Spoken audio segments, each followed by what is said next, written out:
읽은 말씀이 이스라엘 백성들에게 유월절 절기가 만들어지는 사건이 일어났던 말씀입니다.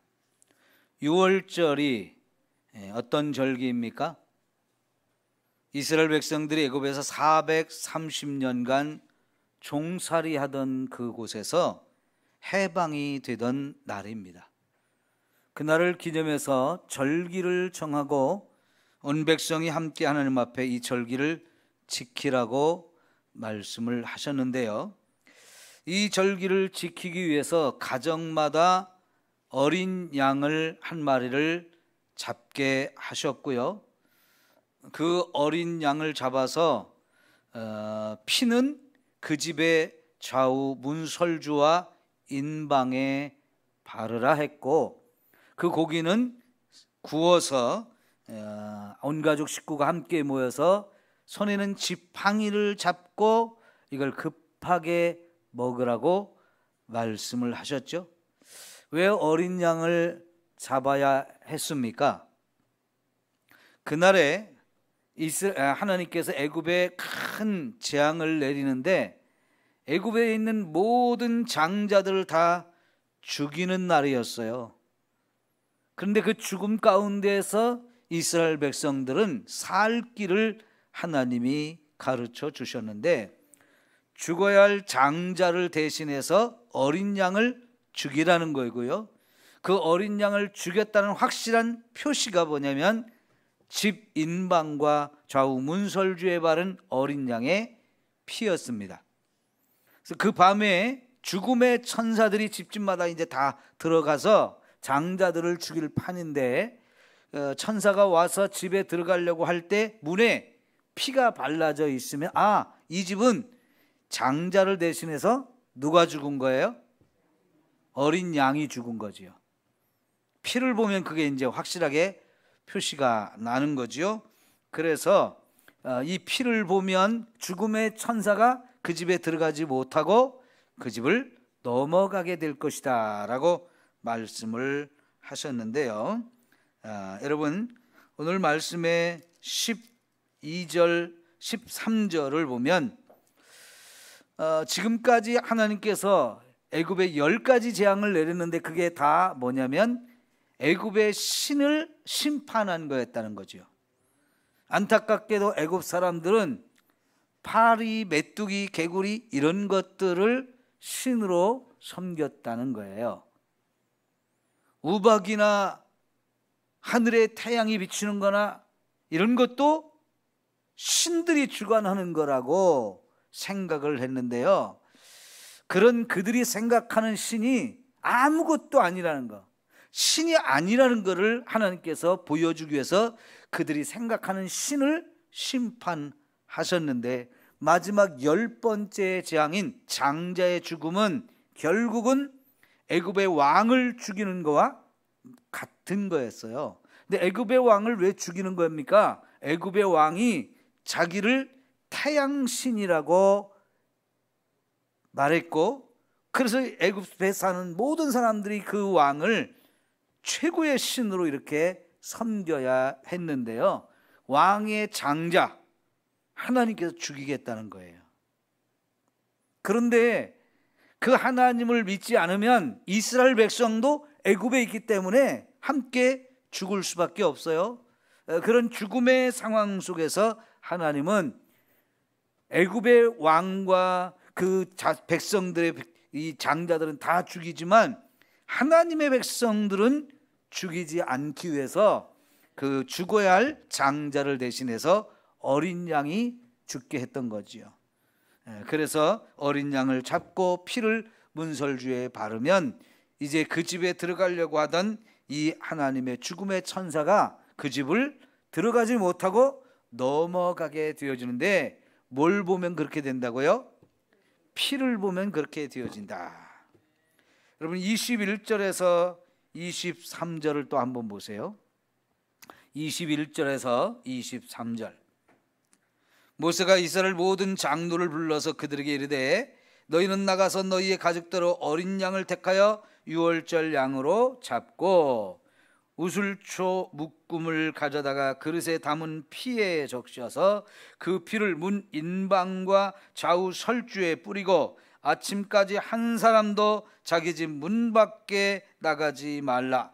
여호와께서 애굽 사람들에게 재앙을 내리려고 지나가실 때에 문 인방과 좌우 문설주에 뭐를 보면?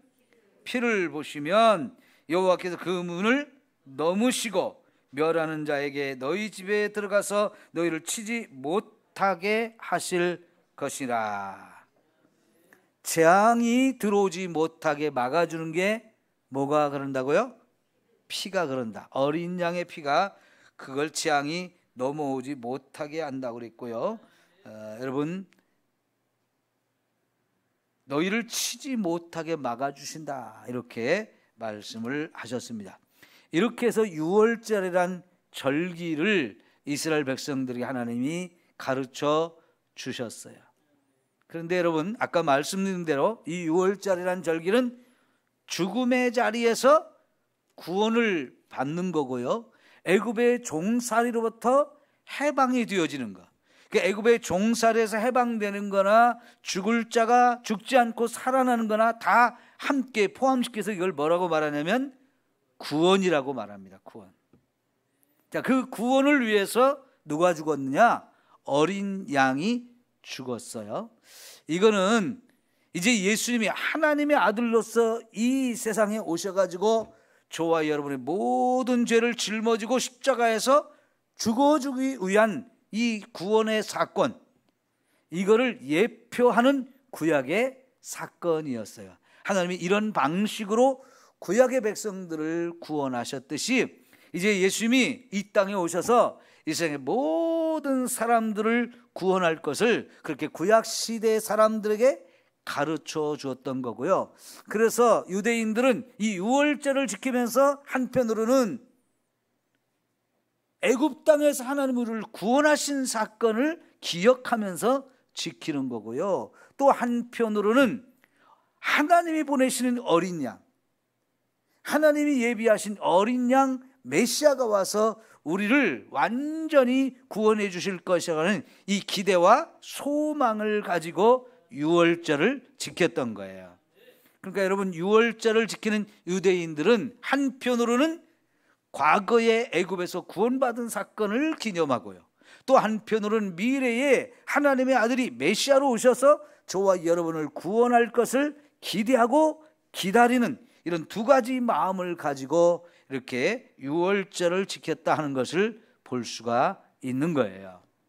유월절 사건은 이렇게 우리의 구원과 관계가 있고, 그 유월절에는 반드시 집집마다 어린 양을 죽이고 그 어린 양의 피를 받아서 문 설주와 인방에 바르는 사건이 반드시 있어야 했던 거지요. 자, 여러분, 그런데 출애굽기 이제 19장으로 한번 가봅시다. 출애굽기 19장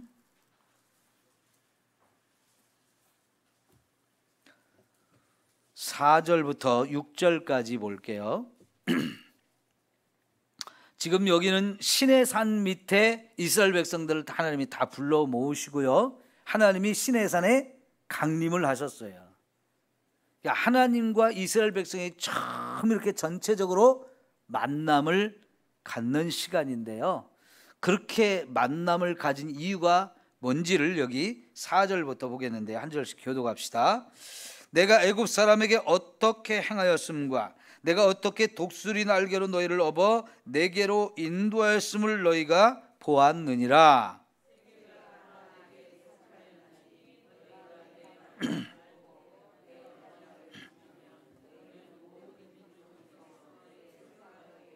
다 같이, 너희가 내게 대하여 제사장 나라가 되며 거룩한 백성이 되라. 너는 이 말을 이스라엘 자손에게 전할지니라. 자, 여러분, 이제 하나님이 이스라엘 백성들을 시내산 앞에 다 불러 모으고 하시는 말씀이, 너희들이 저 애굽에서부터 이 시내산까지 내가 너희들을 인도한 거 다 경험하고 보았지? 라고 물어보셔요. 근데 내가 너희들을 여기까지 인도할 때 사실은 내가 너희들을 독수리 날개로 업어서 여기까지 인도했다라고 설명을 하셔요. 그런데 여러분, 세상에 수많은 나라가 있는데 그 수많은 나라 다 하나님이 창조한 백성들이고 하나님이 다스리는 나라인데요, 그 가운데 유일하게 너희를 선택해서 여기까지 데려왔다는 거예요. 그랬는데 너희들이 내 말을 잘 들을래 안 들을래? 라고 묻습니다. 너희들이 내 말을 잘 듣겠다는 것을 언약을 체결하자. 그러면 너희들이 세상 가운데서 유일한 나의 선택한 민족, 선민이 될 거다. 그리고 너희들은 제사장 나라가 되고 거룩한 나라가 될 것이다. 너희들 내 말을 잘 들을래 안 들을래? 나하고 언약을 체결할래 안 체결할래? 라고 하나님이 물어보는 거예요. 그래서 7절, 모세가 내려와서 백성의 장로들을 불러 여호와께서 자기에게 명령하신 그 모든 말씀을 그들 앞에 진술을 하니 백성이 뭐라고 그래요? 일제히 응답하여 이르되 여호와께서 명령하신 대로 우리가 다 뭐 한다고요? 행하리이다. 예, 하나님이 말씀하시는 거 다 행하겠습니다, 순종하겠습니다 라고 고백을 했어요. 그러니까 하나님 내 말 들을래 안 들을래? 그러니까 어떻게 하겠다고요? 예, 말 잘 들을게요, 언약을 체결할게요 라고 이제 하나님 앞에 약속을 했어요. 그래서 이제 드디어 언약식을 체결하고 계약서를 쓰는데 그 계약서가 어디에 있다고 그랬어요? 20장 1절부터 23장까지가 다 계약서예요. 그럼 20장 1절 2절만 한번 볼게요. 20장 1절 2절 시작. 하나님이 이 모든 말씀으로 말씀하여 이르시되 나는 너를 애굽 땅 종되었던 집에서 인도하여 낸 내 하나님 여호와니라. 내가 누구냐면 내가 너희를 애굽 땅, 너희들 종살이 430년 동안 지긋지긋하게 했었잖아. 제발 좀 우리 좀 살려주세요 하고 너희들이 정말 부르짖었는데 내가 너희들의 그 말을 듣고 내가 이렇게 구원해 줬거든. 나는 너희의 하나님이다. 그 얘기는 하나 더 붙이면 너희는 내 백성이다 이거예요. 한번 따라합시다. 하나님은 우리 하나님이시고 나는 하나님의 백성입니다. 예, 하나님, 그 하나님은 나는 너희 하나님이다. 그리고 너희는 내 백성이다 라고 이렇게 말씀을 하시면서 이제 3절부터 구체적으로 10계명을 선포하셔요. 그리고 그 10계명이 끝난 다음에 또 이스라엘 백성들이 지켜야 할 많은 법들을 쭉쭉 설명해 가지고 23장까지 설명을 했는데 이게 다 뭐냐? 계약서. 하나님과 이스라엘 백성들이 계약을 체결하는 계약서가 여기 쓰여 있어요. 그래서 이제 24장으로 가봅시다. 1절부터 볼게요. 또 모세에게 이르시되 너는 아론과 나답과 아비후와 이스라엘 장로 70명과 함께 여호와께로 올라와 멀리서 경배하고 너 모세만 여호와께 가까이 나오고 그들은 가까이 나오지 말며 백성은 너와 함께 올라오지 말지니라. 모세가 와서 여호와의 모든 말씀과 그의 모든 율례를 백성에게 전하매 그들이 한 소리로 응답하여 이르되 여호와께서 말씀하신 것을 우리가 준행하리다. 이제요, 이제 마지막 계약서에 도장을 찍기 전에 다시 한번 확인하는 거예요. 백성들이 우리 하나님 말씀하신 거 모든 걸 다 순종하겠습니다 라고 말했고요. 4절, 모세가 여호와의 모든 말씀을 어떻게 해요? 기록하고 계약서를 썼다는 얘기예요. 하나님이 말씀하신 내용 그대로 썼어요. 그 계약서를 주시면서 이대로 너희가 살겠느냐 안 살겠느냐라고 물어봤는데 살겠다고 했잖아요. 그래서 지금 계약서를 썼어요. 자, 그리고 나서 이른 아침에 일어나 산 아래에 제단을 쌓고 이스라엘 12지파대로 12기둥을 세우고 이스라엘 자손의 청년들을 보내어 여호와께 뭘 잡았어요?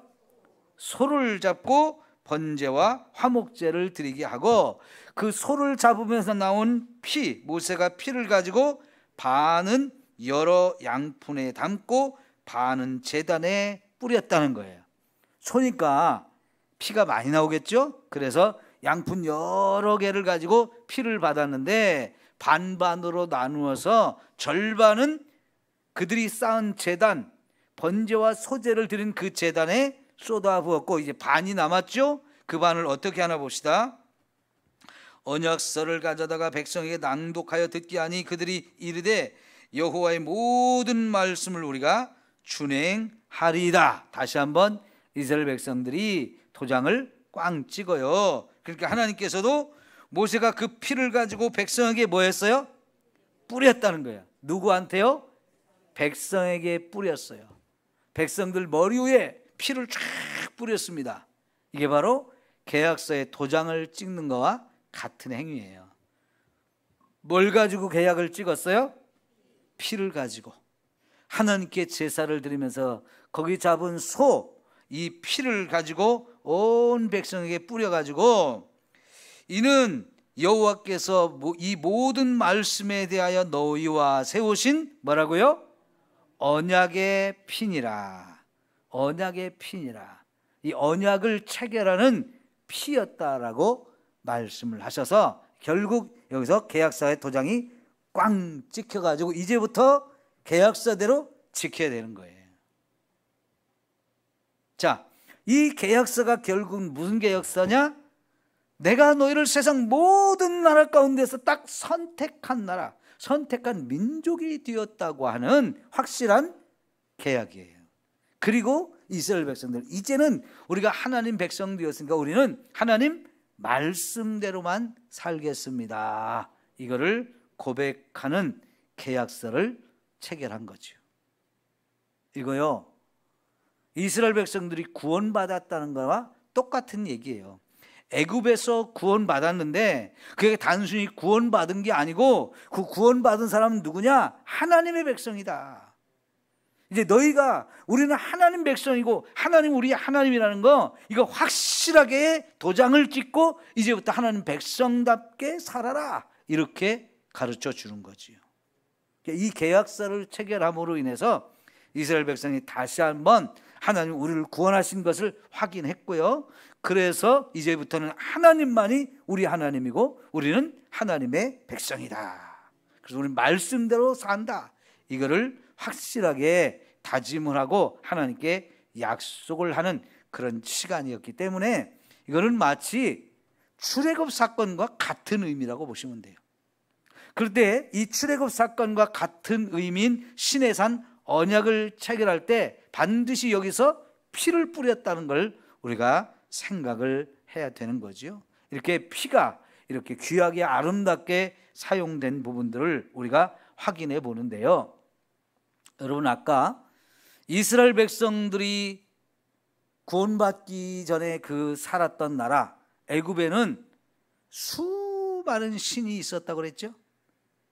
그래서 그 중에 대표적인 신 10가지를 하나님이 뽑아가지고 그 신들이 아무것도 아니라는 것을 오히려 그 애굽 땅에 사는 사람들을 괴롭힐 수 있다는 사실을 보여주기 위해서 그 신들을 심판하는 재앙을 10가지를 내렸잖아요. 그러니까 여러분, 세상에는 하나님 말고도 사람들이 신이라고 만들어서 섬기는 신들이 너무나 많아요.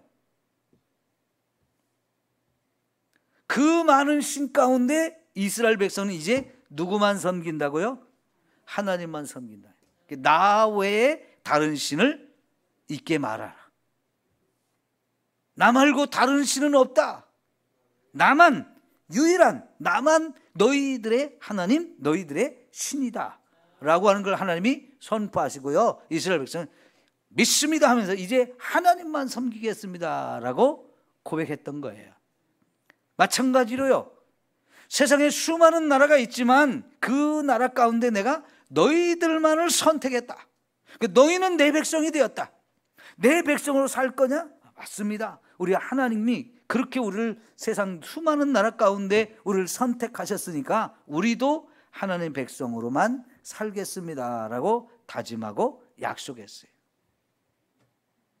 수많은 신 가운데 유일하신 한 분, 수많은 나라 가운데 유일하게 선택받은 나라.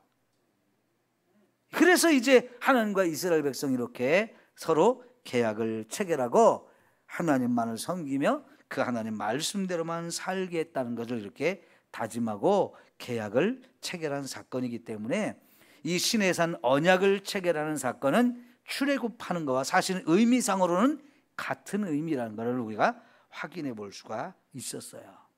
자, 그래서 이제 레위기 1장으로 가봅시다.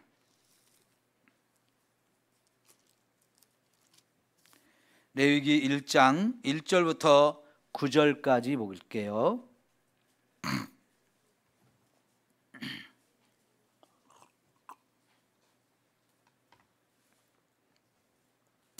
여호와께서 회막에서 모세를 부르시고 그에게 말씀하여 이르시되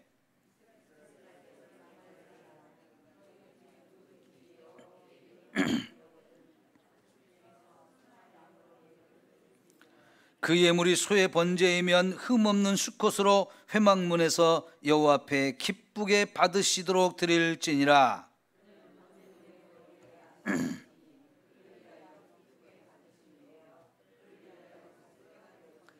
그는 여호와 앞에서 그 수송아지를 잡을 것이요 아론의 자손 제사장들은 그 피를 가져다가 회막문 앞 제단 사방에 뿌릴 것이며 제사장 아론의 자손들은 제단 위에 불을 붙이고 불 위에 나무를 벌려놓고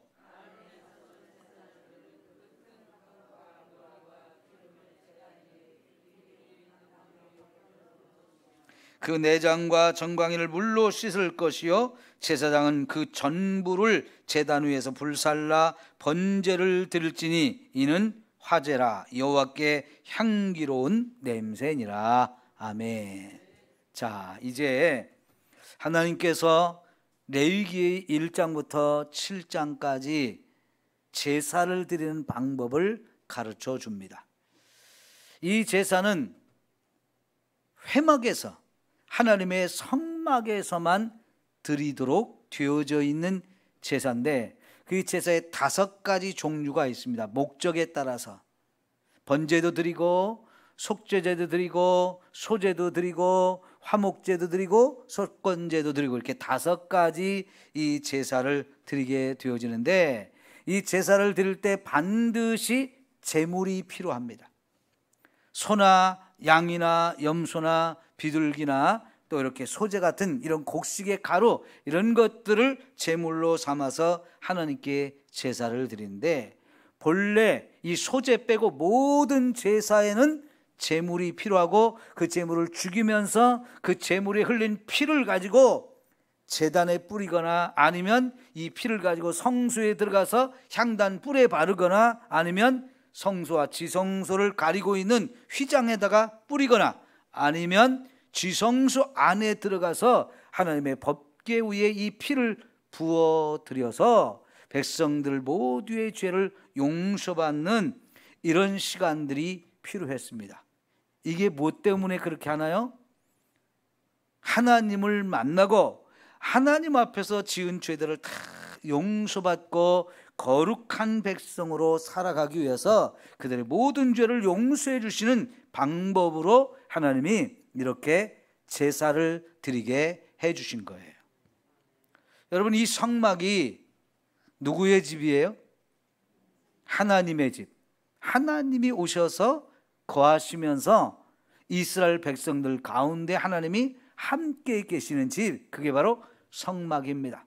그래서 이스라엘 백성들은 자기들이 사는 가장 중심에 하나님의 법궤를 하나님의 성막을 짓고 그 성막 안에 법궤를 모셔 놓는데 그 법궤가 하나님의 보좌가 돼요. 그럼 하나님이 거기 임재하셔서 이스라엘 백성들이 사는 그곳에 오셔서 하나님이 이스라엘 백성과 함께 거하시는 거죠.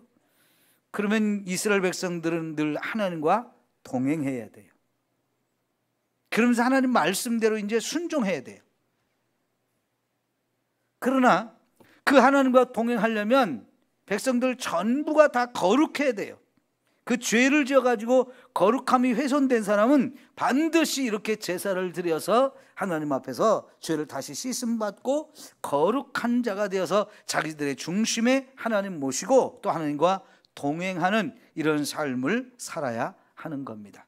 자, 여기에 반드시 필요한 것이 제사였어요. 여러 가지 다양한 목적을 가지고 제사를 드리는데 거기에 반드시 제물이 필요했는데요. 이 제사와 제물 그리고 제사장 이 모두가 누구를 의미하는 거라고 그랬죠? 요즘 새벽마다 우리가 히브리서를 보았잖아요. 이게 다 누가 하는 일이라고요? 예수님. 예수님이 제물도 되시고 예수님이 성막도 되시고 예수님이 제사장도 되셔서 저와 여러분이 하나님 앞에서 지은 모든 죄를 씻음받게 하고 하나님을 만나서 하나님 앞에 온전히 거룩해지는 그리고 그 하나님과 동행하는 삶을 살게 하는 가장 확실한 방법, 그게 바로 어린 양 예수님이 십자가에 죽으시면서 이런 은혜를 우리에게 다 가져다 주셨다 하는 거예요.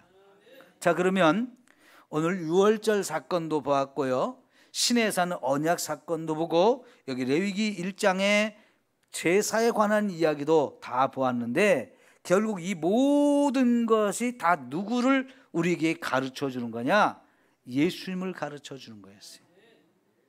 그리고 그 예수님은 이 세상에 오셔서 십자가에 죽으시면서 피를 흘려주셔야 됐는데 이게 바로 유월절 사건에서도 피가 필요했고요, 신의 산 계약을 체결할 때도 피가 필요했고 제사를 드릴 때도 피가 필요했어요.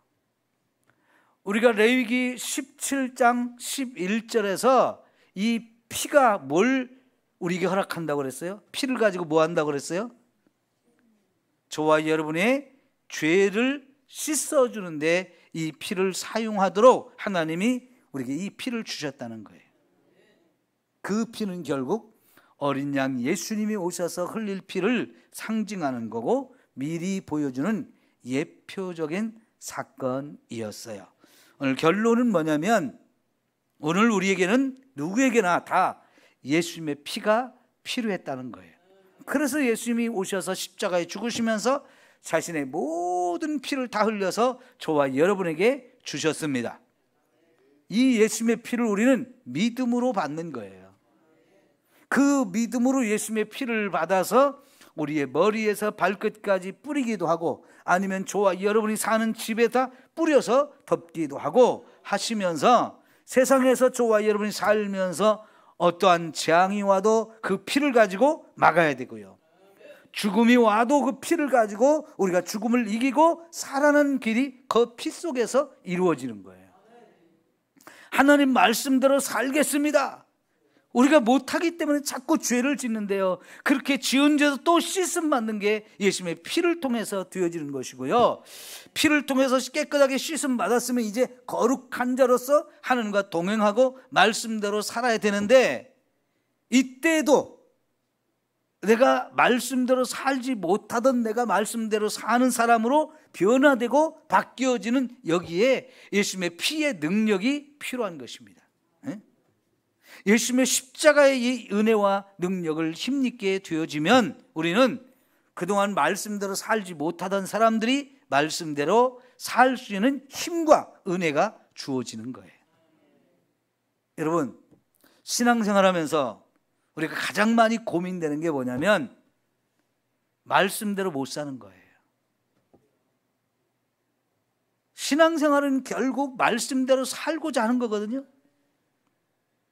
그래서 우리는 끊임없이 말씀 읽고 말씀 들으면서 하나님이 이렇게 말씀하셨으니까 나 이제 말씀대로 살겠습니다. 우리가 마음으로 결단하고 다짐해서 삶의 현장에서 이제 살아야 되는데 지금까지 우리의 삶을 돌아보면 마음은 원이로되 육신이 약해서 못했다고 사도 바울도 그런 고백하잖아요.